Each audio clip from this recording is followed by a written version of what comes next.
இன்றைக்கி மசாலா கேரட் பொரியல் எப்படி செய்யலாம்னு பார்க்கலாம். இதுக்கு தேவையான பொருட்கள் என்னென்னு பார்க்கலாமா?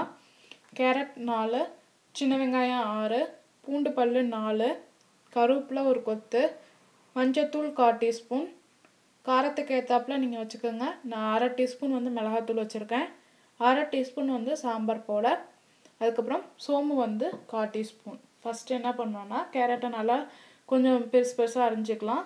அதுக்கப்புறம் ஒரு குண்டானில் அந்த காய் முழுகிற அளவுக்கு தண்ணி விட்டு அதுக்கு தேவையான அளவு உப்பு போட்டு காயை வந்து நல்லா வேக வச்சுக்கலாம்.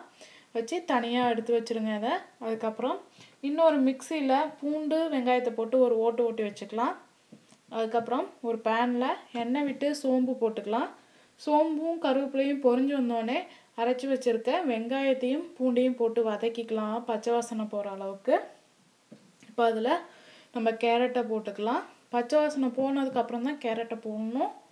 அதுக்கப்புறம் கேரட் போட்டு லைட்டாக அந்த பூண்டு வெங்காயத்துக்கு உப்பு போட்டுக்கலாம். அதுக்கப்புறம் வச்சுருக்க மிளகாத்தூள், மஞ்சத்தூள், சாம்பார் பொடி போட்டு கொஞ்சம் நேரம் அடுப்பை வந்து மீடியம் ஃப்ளேமில் வச்சு அந்த மிளகாத்தூளோட பச்சை வாசனை போகிற அளவுக்கு அந்த கேரட் பொரியல் நம்ம வாட்டிக்கிட்டே இருக்கணும். அப்பப்போ கொஞ்சம் அடிப்படாமல் இருக்கிறதுக்கு கிண்டிக்கிட்டே இருங்க.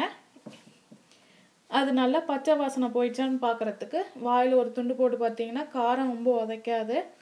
அதனால் அப்புறம் கேரட் பொரியல் ரெடி ஆகிடுச்சு. செஞ்சு பார்த்துட்டு உங்கள் கமெண்ட்ஸை போடுங்க. எங்கள் சேனலை சப்ஸ்கிரைப் பண்ணுங்கள். உங்களுக்கு பிடிச்சிருந்தா உங்கள் ஃப்ரெண்ட்ஸ்க்கு ஷேர் பண்ணுங்கள். வீடியோ பார்த்ததுக்கு நன்றி.